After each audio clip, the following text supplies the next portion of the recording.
Party ने सीख लिया है कि जब कोई रोजगार की बात करे, जब कोई अधिकार की बात करे, जब कोई महंगाई की बात करे, जब कोई शिक्षा की बात करे, जब कोई अपने बेहतर नौकरी की बात करे, तो भारतीय जनता पार्टी लेकर आती है हिंदू मुसलमान, भारत पाकिस्तान लेकर आती है, क्योंकि वो सूट करता है उनको। वो जानते हैं कि 15% मुसलमानों के खिलाफ लोगों को भड़का करके वोट लो, न वो रोजगार की बात करेंगे न अधिकार की बात करेंगे। ये हमको आपको समझने की जरूरत है। आप पाकिस्तान की बात करते हैं, चाइना आपके देश में घुस गया है, उसकी बात नहीं करता है मोदी। अभी अमेरिका गए थे मोदी जी, अमेरिका के राष्ट्रपति ने उनको बैठा करके साइन करा लिया और बोला कि इनको साइन करना पड़ेगा। मोदी के जाने से 2 दिन पहले बेड़ियों में भर के जो लोग यहाँ से अमेरिका गए थे और मिलिट्री जहाज पर लाद कर भेज दिया यहाँ आपके देश में। और मोदी जी जब साइन करके वहां से लौट रहे थे तो 2 जहाज और लगा के भेज दिया और मोदी जी कहते थे कि हम दुनिया के विश्व गुरु बन रहे हैं। दुनिया में उन्होंने नाक कटवा दिया। कल नेपाल में, ब्राजील के और तमाम देशों के लोगों को अमेरिका ने बाहर निकाला, लेकिन सम्मान पूर्वक उनको नागरिक जहाजों में बैठा करके बिना बेड़ियों के उनके देश में पहुंचाया। क्या नेपाल से भी गया गुजरा हमारा देश है? लेकिन ये मोदी की कारस्तानी को जानता है ट्रंप, मोदी की कमजोरी को ट्रंप जानता है, इसलिए इसको झुका करके साइन करा रहा है। और ये घूम करके गुजरात के गिर के बंद कमरे में जो शेर है उनके साथ फोटो खिंचवा रहा है ये बेईमान आदमी। उसके खिलाफ आपको सोचना पड़ेगा। नहीं सोचेंगे तो इस देश को ये पुनः गुलामी की ओर धकेल रहे हैं। ये गुलामी ईस्ट इंडिया कंपनी भी आई थी, वो अंग्रेज नहीं आए थे, सेना लेकर कोई नहीं इस देश में आए थे, उसका नाम था ईस्ट इंडिया कंपनी। यहाँ पर व्यापार करने आई थी और लोगों को गुलाम बना दी।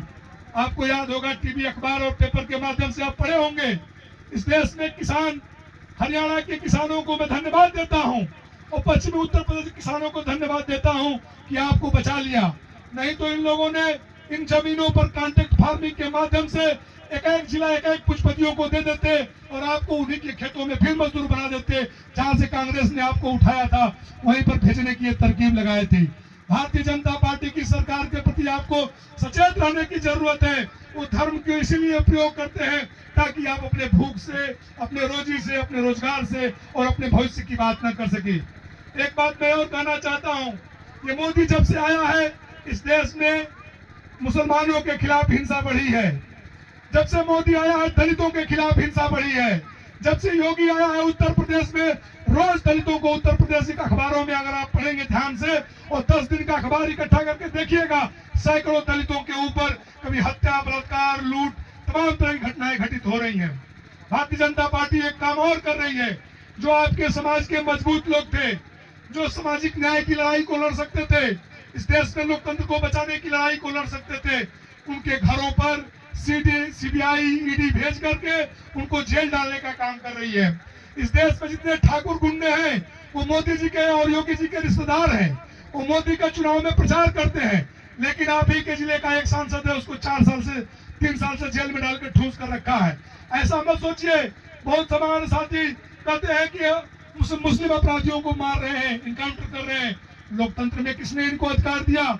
लोकतंत्र में कहता है कि आपकी न्यायपालिका बनी है, कोई अपराध कर रहा है उसको जेल डालो और जेल में उसको सजा दिलाओ। लेकिन आप क्या कर रहे हो?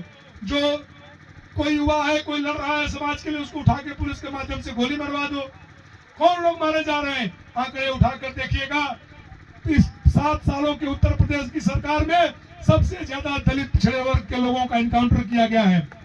उसके बाद जो बचते हैं उनको जो सरकारी पोषित गुंडे हैं उनके माध्यम से गोली मरवाती जाती है। आप सोनभद्र, रेणुकूट, आप ओबरा चले जाइए, आप बुंदेलखंड की पहाड़ियों में चले जाइए, जहां से बालू और मोरंग निकलता है, उस पर किसका कब्जा है? सब ठाकुर समाज के लोगों का कब्जा करा दिया गया है। मैं इस बात को इसलिए नहीं कर रहा हूं कि मैं उन जातियों के खिलाफ हूं, लेकिन मैं न्याय की बात कर रहा हूं कि अगर तुमको अवसर दे, सभी लोगों को समान अवसर देते। इस देश में, इस प्रदेश को जंगल राज बना दिया गया है। इस देश में जो मुख्यमंत्री खुद कहता हो, झूठ बोलता हो, लाखों की संख्या, हजारों की संख्या में लोग जब कुंभ में कुचल गए, भगदड़ में मारे गए, तो मुख्यमंत्री बोल रहा था कि नहीं नहीं, कोई भगदड़ नहीं हुई है, कोई नहीं मरा है। ये तो कहिए मीडिया के लोगों का, कुछ जागरूक लोग हैं जिन्होंने बताया कि नहीं भगदड़ हुई है। इस प्रदेश के मुख्यमंत्री युवाओं को रोजगार देने में विफल है, लेकिन रोज मंदिरों के सामने, मस्जिदों के सामने ये बुलडोजर खड़ा करके वो मुसलमानों के दिखाते हैं कि तुम्हारा गिरा देंगे।